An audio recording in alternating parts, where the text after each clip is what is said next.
Dumako naman tayo sa Boracay kung saan matapos ang puyatan sa mga party, chill Christmas naman ang na-enjoy ngayong maambon.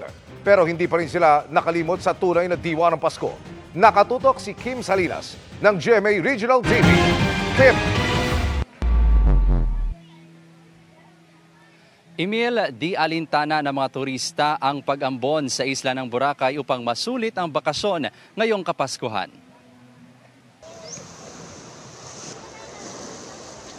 Umambon man at maulap ang kalangitan, di nagpapigil sa pagbabad at pag-enjoy sa water activities ang maraming nasa Boracay. Para po ma-enjoy po ng buong pamilya yung makita pong masaya yung mga bata. Wala lang, napagtripan lang. Nakita ko na malinis naman. Walang kinansilang water activities pero mahigpit ang pagbabantay ng Coast Guard Boracay. Sa ngayon sir, wala pa naman tayong suspension ng water activity. Ngayon dahil kung medyo lumalakas yung alon banda dito sa mga natin sa area, nagpapalabas po si Coast Guard ng Sea Travel Advisory. Chill ang marami ngayong Pasko.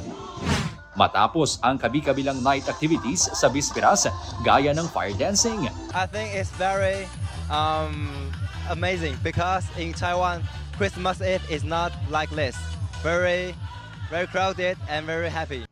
Maraming namasyal sa beachfront. Okay lang kasi sanay na kami sa, sa gabi. So susulitin lang namin kasi 3 days lang kami dito sa Boracay.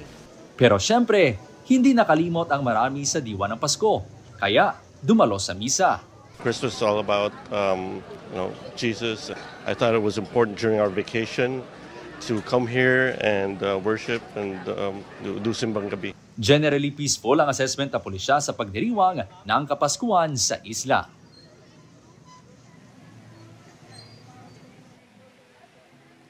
Emil, ayon sa Malay Tourism Office, umabot na sa halos 131,000 ang tourist arrivals sa Boracay mula December 1 hanggang 23. Yan ang latest, Emil. Merry Christmas! Maraming salamat at Happy Christmas, Kim Salinas ng GMA Regional TV.